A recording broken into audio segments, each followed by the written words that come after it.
By order of the Overseer Council, the following file describes a Class 8 cognito hazard and is Level 5 3000 classified. Unauthorized access is forbidden. Item number SCP-3000. Object class THAUMIEL. Special containment procedures. The area containing SCP-3000, currently a region of the Bay of Bengal, roughly 300 kilometers in diameter, is to be routinely patrolled by Foundation naval vessels. Under no circumstances are civilians allowed to attempt deep sea exploration or diving efforts in the quarantined area. Individuals believed to have contacted SCP-3000 are to be contained, quarantined, and processed. At Site-151, individuals affected by the anomalous properties of SCP-3000 are to be held in containment indefinitely. The Foundation submarine SCP-F-Aramida is to monitor the location of the foremost section of SCP-3000, currently located within the Ganges fan, roughly 0.7 kilometers beneath the bay. The Aramida is tasked with carrying out the EDSAC protocol, and staffing regulations on board the vessel are subject to the guidelines of that protocol. For a full description of the EDSAC protocol, see Addendum 3000.2. There is currently no known cure for exposure to SCP-3000.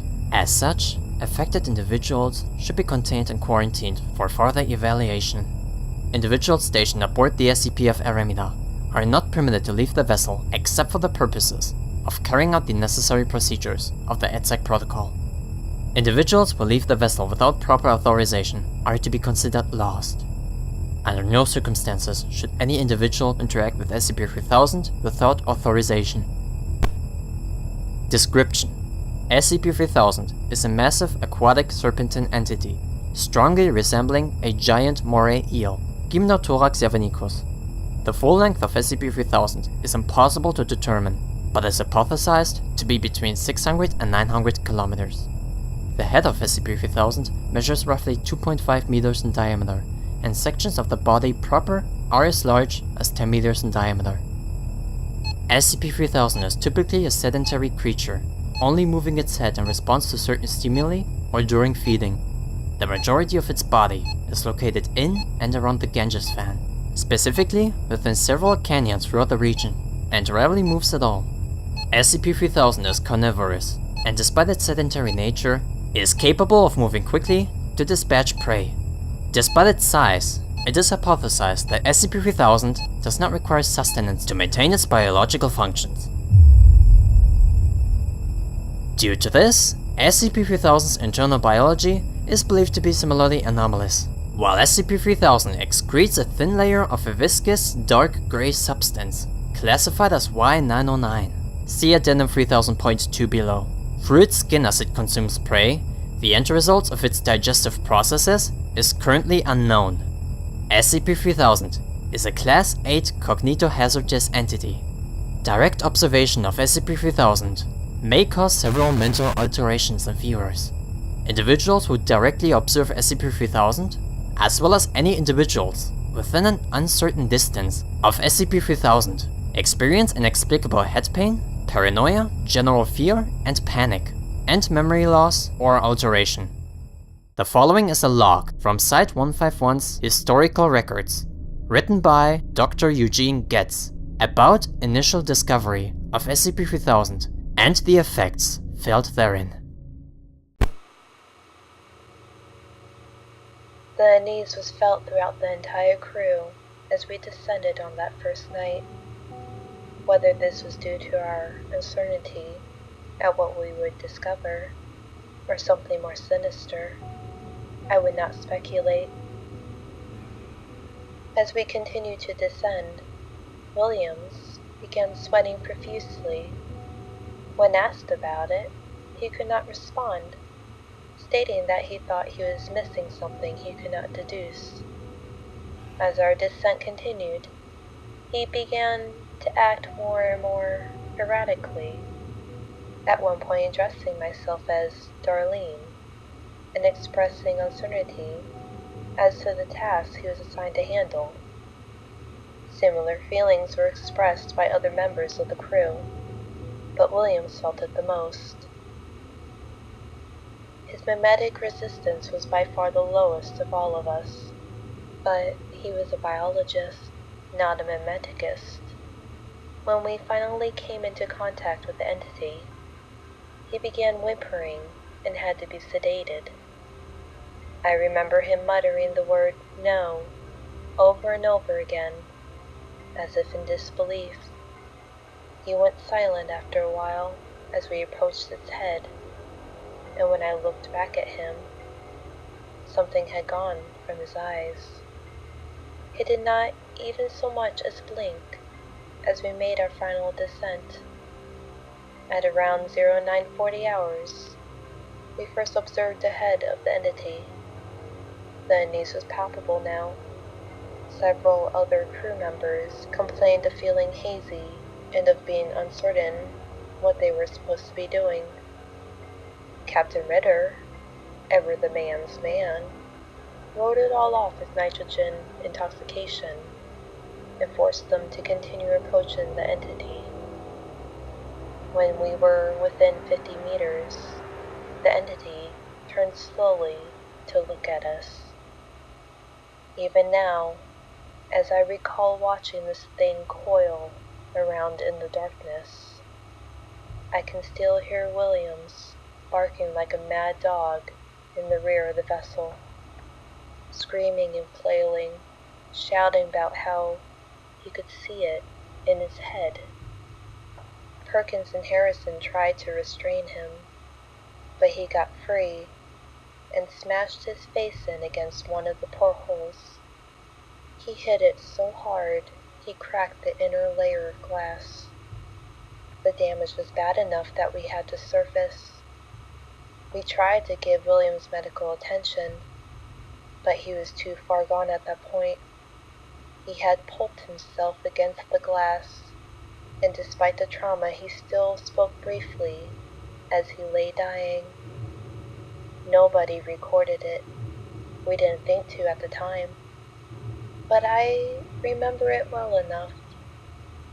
He said, "There's nothing, nothing, nothing." By the time we had reached the surface several hours later, Williams was dead. At the time, I didn't think much about what he had said. Just the ravings of a man gone mad by the deaths, I figured. I didn't know any better. But even now, I can still see the eyes of the creature. I see it hanging there, in the darkness, illuminated by a light I cannot source. And I feel the lingering dread that Williams must have felt that night in the submersible, as he was overcome by whatever void that foul thing slithered out of. Discovery.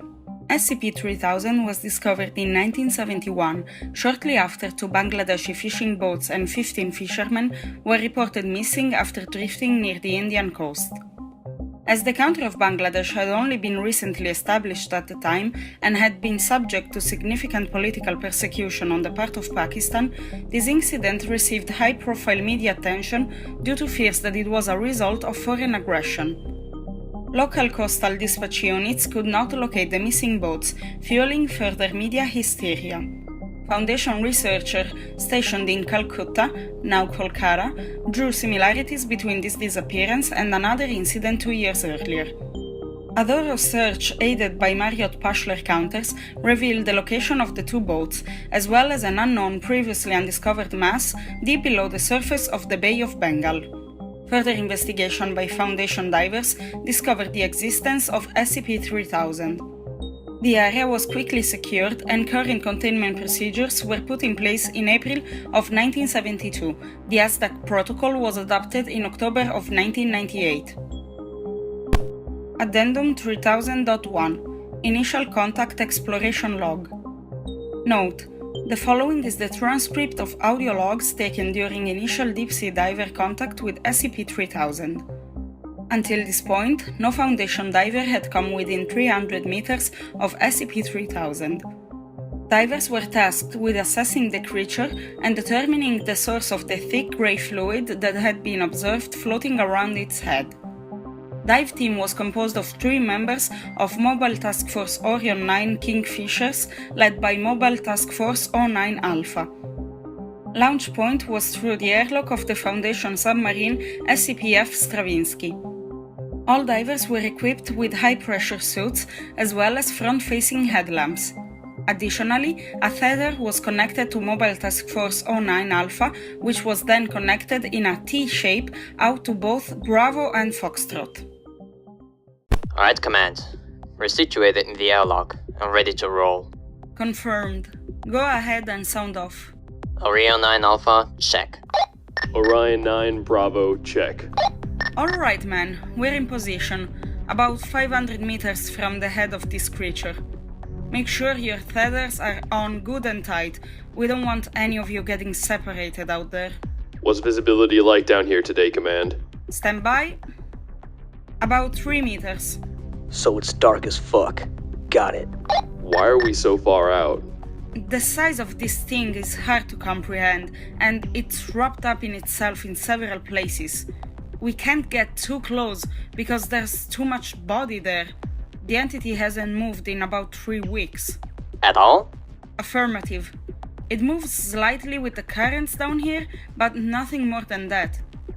If it weren't for the head movement that was observed by the first submersible team, we probably wouldn't know if it was alive or not. That's reassuring.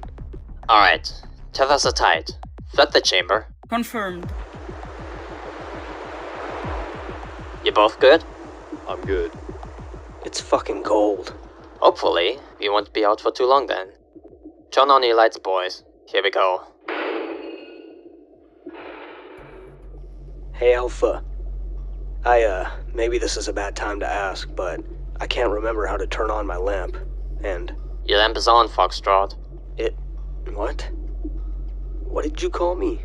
Your designation, Mulhaney. Foxtrot. I'm Foxtrot, boss. Hang on. What are you talking about? I don't understand what you mean by designation. It's a goddamn call sign, Bravo. What do you mean? Who's Bravo? Shit. Hang on. I was going to say something. Barry? Are you still there? Stand by. Go for command. Hey, we're having a little trouble out here. I'm not sure who... We seem to have some confusion over designations, and I'm not sure where we're going. Where exactly are we? God, do you guys feel that? I've just got an awful headache. It's like needling in my brain. Something... Dive team, be advised that we believe you may be experiencing some detrimental cognitive effects. Keep moving forward, and we'll give you more information as we receive it. Noted. Command, be advised that Foxtrot has a terrible headache. I think... Are we going in the right direction? We can't see out here. You are roughly 150 meters from the head of the entity, Alpha. You should be getting a visual soon. Command, I don't see anything. Where are we? Where are we?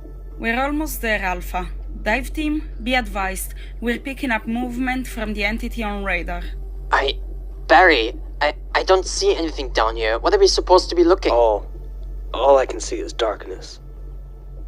There's a chill, foul wind blowing, pushing me towards a break that I can't see. Shut up! Command, Bravo's unresponsive. Requesting immediate cessation of mission. Wait a second. On the edge of the nothingness, inches from oblivion, there's a sickness in my mind that I know can't be cured. Beyond me is only blackness, and a single pair of dark eyes. What? What are you saying? Dive team, we're going to pull you back in immediately. We have reason to believe that... Barry? Is that you? How can it be? I shoveled the dirt during your... I can hear something over there. Alpha, get your light. Get your... Silence. Only silence. My conscience.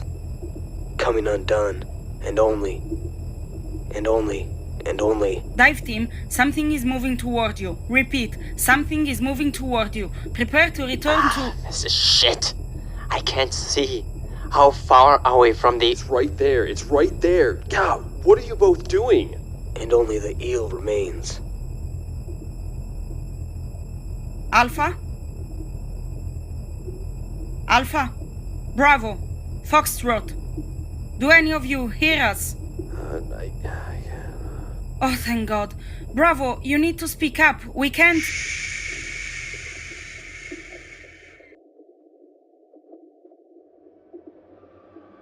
Something has bound up the winch between you and us. We can't... It's opening its mouth. It's so dark. There's... Where am I? What? Barry? How can it be? I shoveled dirt. Mulaney, swim. Get away. There's only darkness. Swim.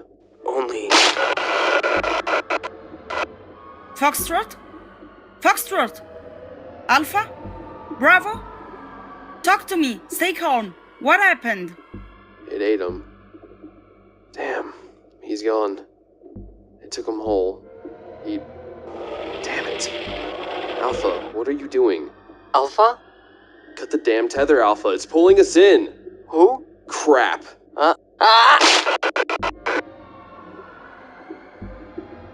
Alpha, Bravo, do you copy? Alpha, Bravo, do you copy? This is Bravo. I'm floating in the dark. I can see shapes moving through the fog, but they're hard to make out. I cut my tether. Alpha wouldn't. I think he's gone. I don't see his light anymore. Acknowledged. We're coming to... Hang on. Just let me think for a second. Cognition, this thing, it doesn't work around it. My brain can't form thought. It hurts. It's like dying, and... Bravo, do you have eyes on the entity? It's in my head, guys. Coiled up there like a snake. And something about it is... caustic. I can see it. Just in front of me. It's not doing anything. It isn't moving. Just hanging there with its mouth open. I think it's finished eating. That fluid is seeping through the skin around its head, about a meter back. Just looking at the stuff is making me... like the room is spinning. I feel nauseous. My head isn't working right. There's an abortion under the floorboards, and another in this... Wait. This is wrong. That wasn't me. Who said that? I'm going to collect a sample. Hang on. Bravo, we're going to send out a crew to get you. Just hold on. Oh no. Don't do that. Not... You have to be trained to feel the things I'm feeling. Otherwise, it will get into you. Maybe it will anyway. Who knows? It feels like the end of the world down here, fellas. My heart is really going off the charts, and I think I'm dying. I got a sample. I'll attach it to one of those little balloon things and let it float up. You'll be able to get it later. Don't spend too much time around that stuff. It doesn't... You're mine. Bravo? I think I'm dying. I'm dying. I know I'm dying. This is it. I just want to get away from here.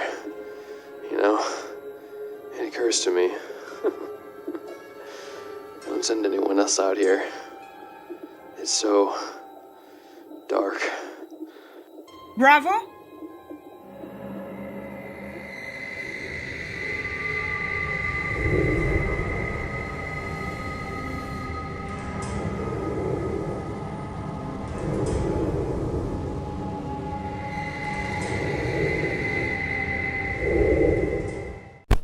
Addendum 3000.2 EDSAC Protocol. This protocol dictates certain interactions with a Class 8 cognito-hazardous entity, SCP-3000, and as such is Level 5-3000 classified. Preface: the following protocol was developed in conjunction with researchers from Site 29 and Site 50, as well as researchers stationed at Site 151. Some sections may have been redacted to remove material above this classification. Adherence to this protocol is required for all personnel assigned to Site 151, as well as all personnel assigned to SCP-F Aramida.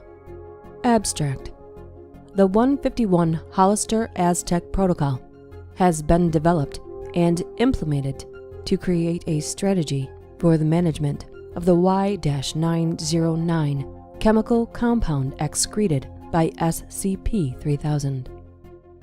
Protocol information. The Y-909 compound, originally discovered by the late Dr. Adam Hollister, is a critical component in several modern and experimental amnesthetic compounds. Specifically, the following amnesthetics now contain a refined version of the Y-909 compound. 2016 variant, Class A, Class D, and Class E.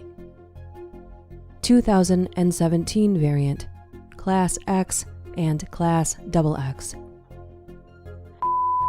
Experimental compound, Aztec class, Foster class, and Ellipse class. The inclusion of the Y-909 compound has shown a marked increase in the stability and long-term effectiveness of the aforementioned amnesthetics. Overall, amnesthetics utilizing Y-909 break down 78% slower than their standard counterparts in cold storage, and 52% slower than their standard counterparts at room temperature.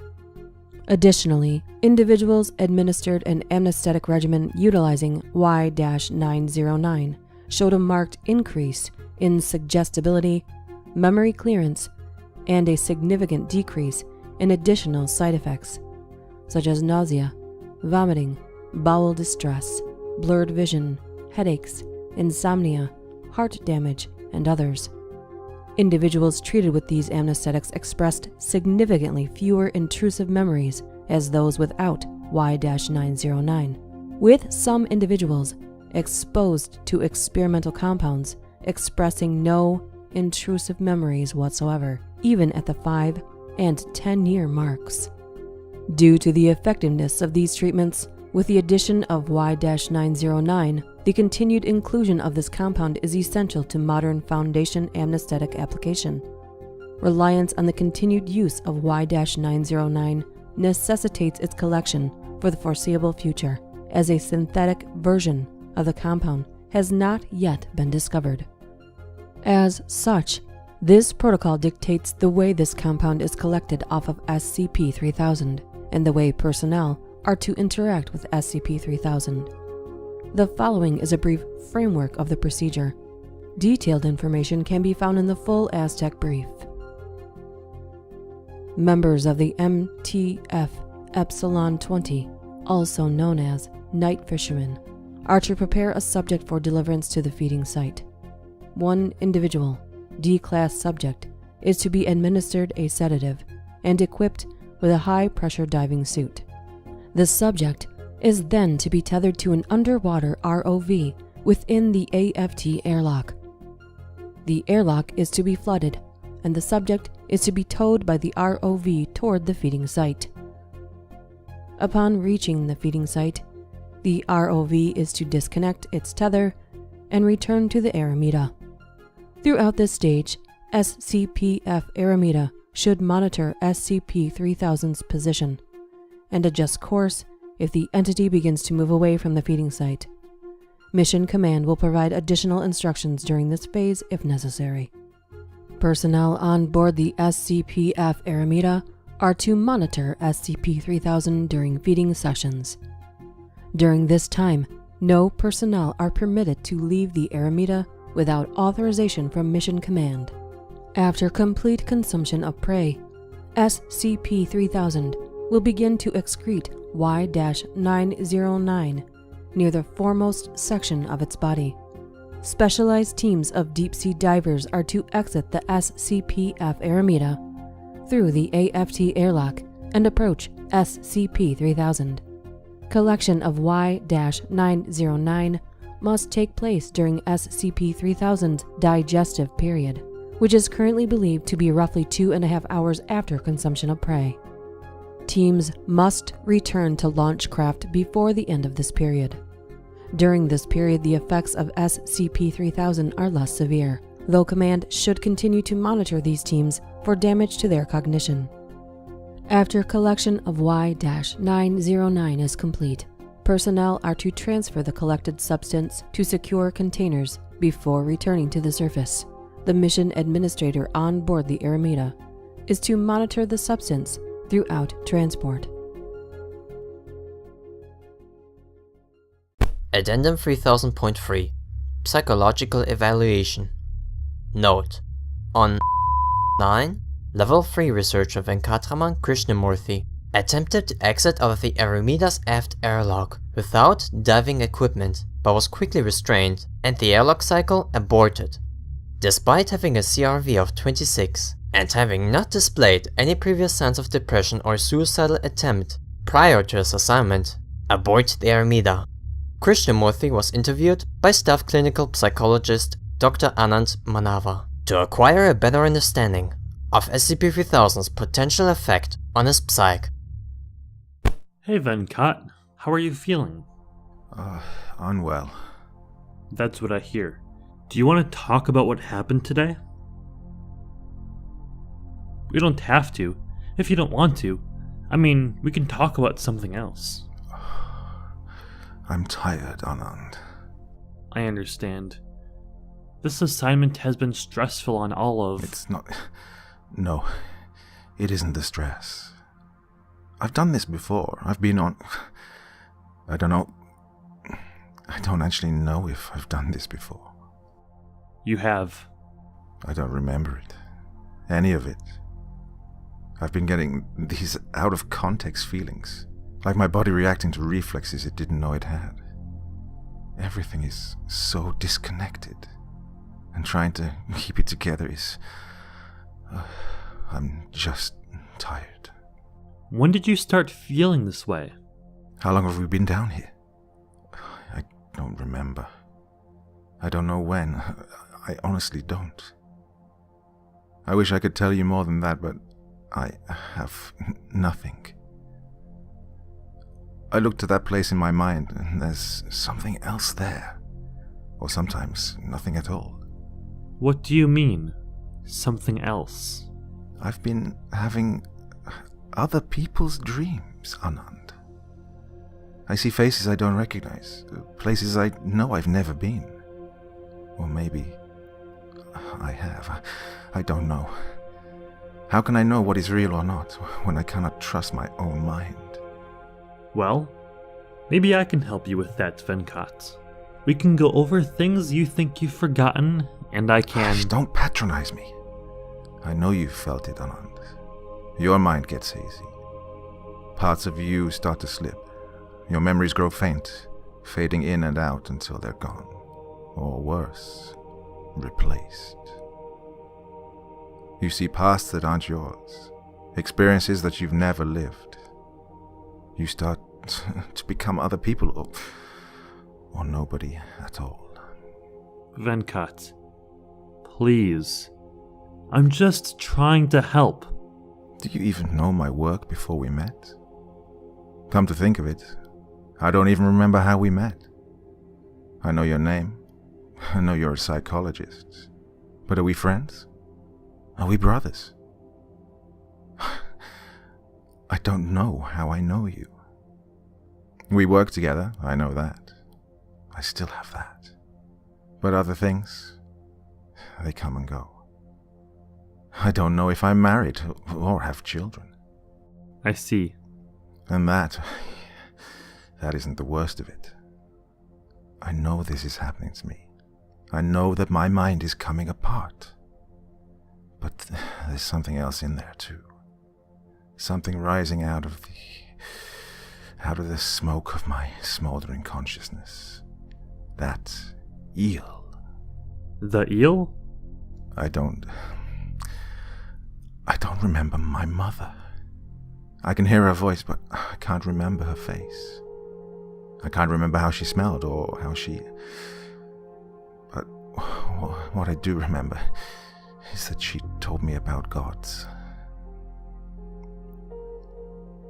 There is a god called Anantashesha, a serpent, the king of serpents, said to lie beneath Vishnu in the cosmos, a six-headed snake god. Isn't that something? Yes, I am familiar. Ah, of course. I'm sorry, I forgot. I don't remember much, but I do remember that she told me about how Anantashesha would linger past the end. Gaze upon the darkness past the end of time. She said that when the light of the universe had gone out, all that will be left is Anantashesha. I've worked my entire life for the Foundation, so much as I can recall. I've struggled to build my name and my reputation, and done everything I can do to leave something, anything, some kind of mark that says I was here, but... What is it? I believe that SCP-3000 is Anantashesha. I believe that this aberration, this treachery against cognition, is the result of us being in the presence of a god. Not just a god, but a god who exists across all time, all at once, and even beyond. Maybe some part of the nothingness beyond the edge of time is part of Anantashesha as well. Maybe it acts as a conduit, some kind of... Venkat, please. We're scientists. No, let me finish. In defiance of the nothingness that comes after this, all of this, there is Anantashesha. There's a chance that my memories might live on, that I might be remembered like the memories I've seen have been through me. I don't have proof of this. But when I looked into its eyes and saw what it showed me, I was afraid. I'm merely a mediocre man, Anand. This was a fear that I have refused to acknowledge for years. A fear of irrelevance, that no one will know who I am when I die. Afraid of being forgotten. Afraid of my life being meaningless. Afraid of being alone. Afraid of dying. There is a terror within me that I cannot reconcile, Anand. I won't lie to you and tell you that the maw of the Naga does not terrify me as well. But between this and the infinite dark I have gazed into, I have made up my mind. Addendum 3000.4 Incident Video and Audio Log. After 2 days of containment within a secure holding cell on board the Armida, orders were received to lift the hold order on Dr. Krishnamoorthy in accordance to the terms of the EDSAC protocol. 3 hours after Dr. Krishnamoorthy was released from his holding cell, the following incident took place. Krishnamoorthy stands near the entrance to the Armida's aft airlock. Subject is facing away from nearest camera. Proximity alarm is triggered. Exterior floodlights activate. SCP-3000 is still not visible. Command is alerted, and Armida's engines engage, preparing for evasive maneuvers. Krishnamoorthy is startled by proximity alarm and begins to appear panicked. Subject continues to look at the entrance to the aft airlock. Subject turns briefly towards nearest camera and is observed to be weeping.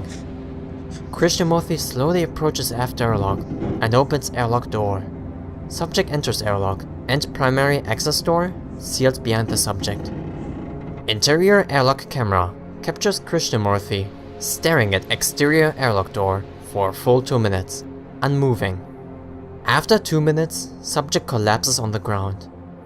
All cameras shudder as primary turbines spin up. SCP-3000 is visible on radar, approaching SCP-F Armida. SCP-3000 is not visible on exterior cameras. Krishnamoorthy stands and approaches diving suit locker. Subject puts on a high-pressure deep-sea diving suit and then moves towards exterior door controls. Subject engages exterior door latch. Interior airlock camera is obscured by rushing water. Secondary alarm is triggered by airlock breach. Personnel on the bridge attempt to close airlock, but Krishnamoorthy had already exited the airlock. Krishnamoorthy hangs in the water behind the aft section of the Armida, illuminated by exterior floodlights. Subject is motionless. SCP-3000 slowly appears from out of the darkness. Krishnamoorthy remains motionless. Exterior cameras shudder as Aramida begins to reverse towards Krishnamoorthy. Rescue teams have assembled in the airlock chamber. SCP-3000 approaches Krishnamoorthy. Its mouth begins to open. Aramida sounds horns, but neither SCP-3000 or his subject appear to notice. SCP-3000 moves to just above Krishnamoorthy. Subject appears to look up into the now fully expanded jaw of SCP-3000. Aramida begins to flash external floodlights. Airlock opens. Anand, I was wrong. God, save me. It's not... SCP-3000 strikes and quickly consumes Krishnamoorthy. SCP-3000 disappears into the darkness and is no longer visible on exterior cameras. Rescue crews are recalled. Crew begins to initiate EDSAC protocol. Addendum 3000.5 Personal Journal of Dr. Manova. Note: the following are excerpts from the personal diaries of Dr. Anant Manova. Dr. Manova has kept several journals during his assignment and has reported that it is beneficial to counteract the psychological and memory affecting properties of SCP-3000. September 23rd, 2009. I came to bury Venkat, not to praise him. Psychologically speaking, having your memories affected like his is not a pleasant experience for anyone. I really shouldn't be surprised he chose to relieve himself from having his memories meddled with. After all, it's really alarming. Being briefed on its effects doesn't change the fact that I need to constantly keep tabs on all staff, myself included, and ground us to reality. I'm supposed to submit a full psychological report now, detailing what went wrong, why a staff member turned suicidal, and a full analysis of possible ways to prevent this from happening again in the future. To the O5 and Site Director Knox, have it reviewed, and some new regimen designed to prevent such a travesty from happening again. He always was more religious than I am. Right at the end of his life, he was riffing on about Anantashesha, a primordial Hindu snake god, and rambling about eternity. I'm not going to question the legitimacy of his beliefs and claims, but this is quite the enigma, and I suppose I should consider myself lucky that this assignment is relatively benign compared to previous assignments that I've had. I don't think this is a mythical eel, anomalous maybe, but not really that extraordinary. It's funny, I spent the last 30 years blocking out everything my father wanted to teach me about Hinduism, and now I'm racking my brains trying to remember anything he said about it. I want to say that's because of the eel, but if I'm being honest with myself, I simply tried to forget all of his teachings. Maybe not at the beginning, but certainly by the end. I can barely even recall what he looked like, but I do recall how angry he got when I couldn't remember the names of my grandparents or great-uncles. He was desperate to preserve his heritage, and I did everything I could to spite him. On his deathbed, he begged me to perform the traditional last rites after his death. He even wrote the instructions down, but I was so angry at him that I tore them up in front of him. I can't even remember why. The only memories I have of him are how he made me feel. He spent almost 20 years trying to pass down our heritage, and all I have now is anger and hatred and regret. September 30th, 2009. Site Director Knox gathered the staff this morning for a short meeting. After a few brief and laconic eulogies, he took me aside and told me that Venkat's replacement will come in just a few weeks, and as he kept no contact with his family, it's likely his belongings will just be disposed of, and is now technically Foundation property. The director indicated that if I wished to keep a thing or two from him, I should do so now. His office was relatively unremarkable. His cushy, squashed chair cushion, few office toys, and lots of marine biology books that I should probably check out someday. The only thing I took was a statue of Ganesh that stood next to the window. Not fully sure why myself, but he's now sitting on the bookshelf, next to a picture of myself, my wife, and our daughter at a lakeside terrace. It was a pretty unremarkable trip to some tourist's trap in Lucknow, but this really is one of our best looking pictures. We're going under again tomorrow.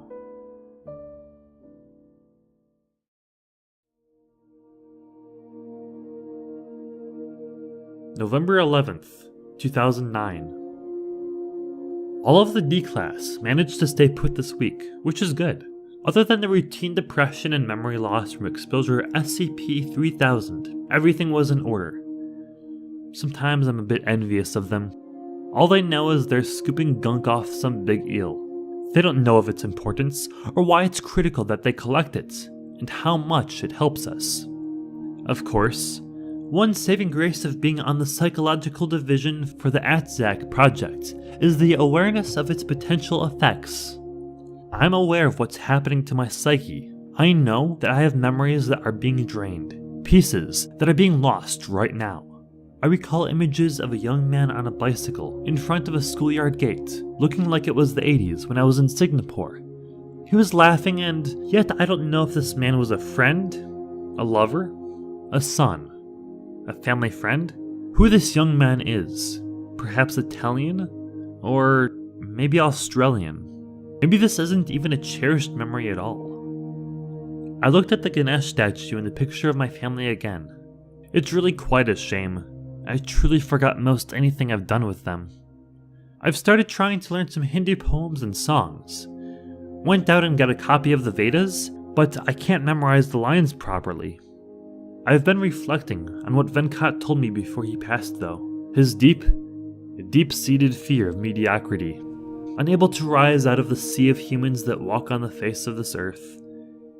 He's worked for the Foundation for years, and while he isn't one of the most well-known and household names of the Foundation, he's not exactly obscure either. He's been the Foundation's leading marine biologist and go-to expert for anything aquatic, and quite well revered. I'm actually quite surprised by his jealousy. He was never the flashy and bombastic type, and I would have never guessed that he wanted fame and recognition. Perhaps he really was afraid to be stuck in mediocrity. Perhaps the silence of this place reminded him of something worse. Some new assignments had questions about our work here, so I'm publishing this to clear most of them up. Feel free to contact my office if there are any others. The EDSAC protocol is a method for gathering and processing the Y909 compound. It's a thick brackish gray fluid that SCP-3000 excretes as part of its metabolism. We don't know the exact method by which it does this, but we have some ideas, and none of them are great for us. Initially, we thought it was bleeding. The first team we sent down to look at SCP-3000 went down to collect blood samples for analysis. When SCP-3000 attacked and consumed them, and began producing more of the substance, we realized that we were looking at something different entirely. It's definitely not blood. It's more akin to a prion slurry. It's extremely toxic, and spending too much time around the stuff causes a lot of the same effects as exposure to SCP-3000 does. Paranoia, memory loss, suicidal thoughts, etc. Refining the raw Y909, what the processors call eel jelly, allows us to create amnestics more effective than any we've ever had access to in the history of this organization. Herein lies the ethical dilemma. SCP-3000 only creates Y909 after eating, and it only eats humans. Remember when I said I had some ideas about how it does this? Some of our biologists have hypothesized that SCP-3000 is breaking down whatever makes sapient creatures sapient, filtering it through some part of its skin, and the residual ether is what we collect. You want to know something really fucked up? We've taken radiographs of this thing, trying to see what's going on inside of it. It's full of dead human bodies. It's not digesting them at all. It's doing something else, and the end result is Y909. When we first started using Y909 in our amnestics programs, we tried to synthesize it. We got something close to what we were looking for, Y919, but the side effects were catastrophic. The amnestics would work.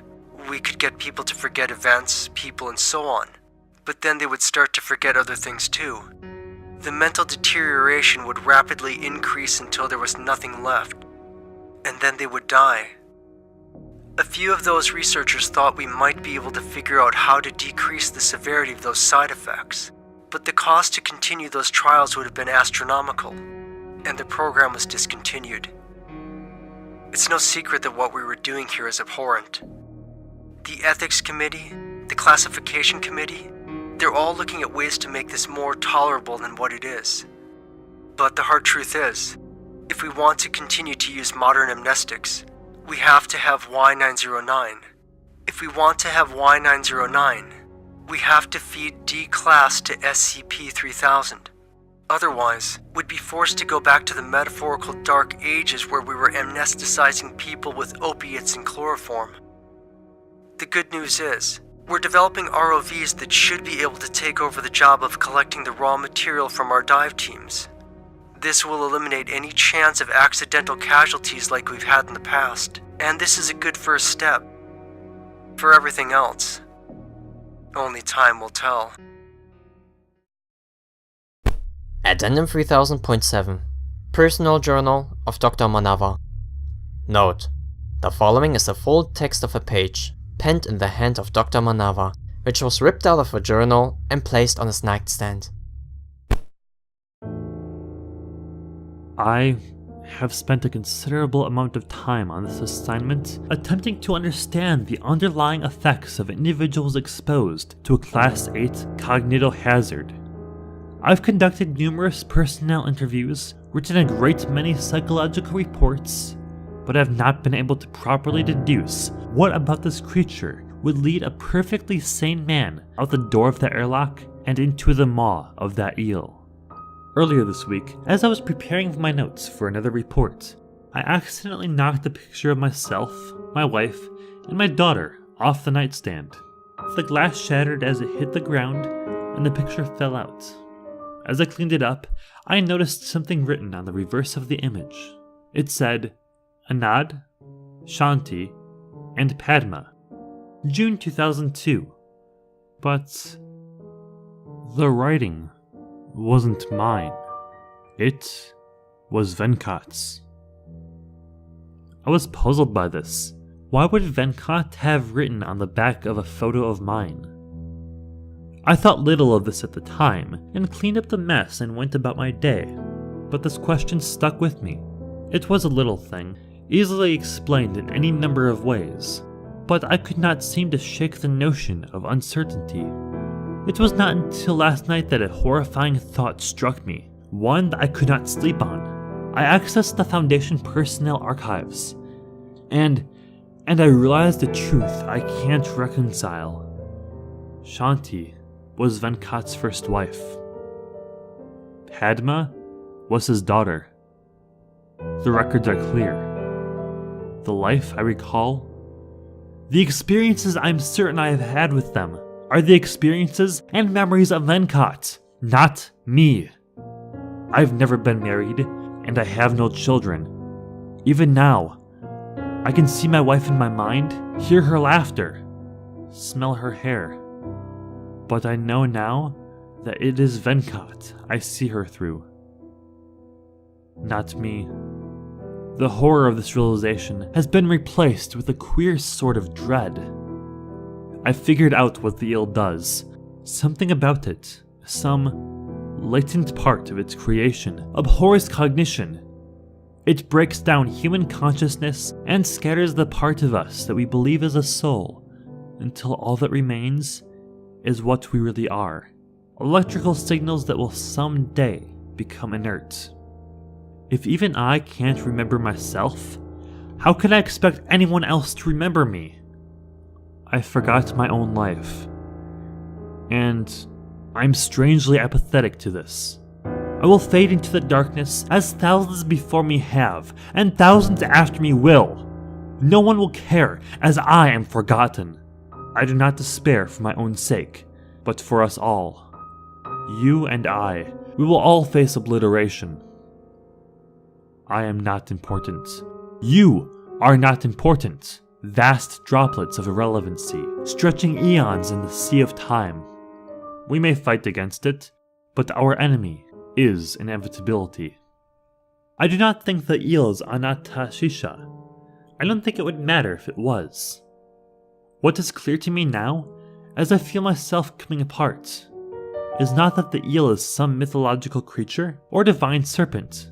Perhaps it's just a primitive creature that eluded us, holding no malice. Perhaps it really is a primordial deity, harboring resent beneath the surface. The eel is not a harbinger of my demise, or humanity's doom. The eel is not the end of all things. It only shows us what the end looks like. And in spite of everything we might believe, every ideal we hold, or providence we pray for, I know this much is true for all of us. Our end will be a forgotten one. Note: Dr. Manova was later discovered unresponsive near the aft airlock. Evidence suggested that Dr. Manova had broken into the onboard storage locker and ingested a significant amount of raw Y909. Dr. Manova was moved off of the Armida and remains at Site-151 for analysis.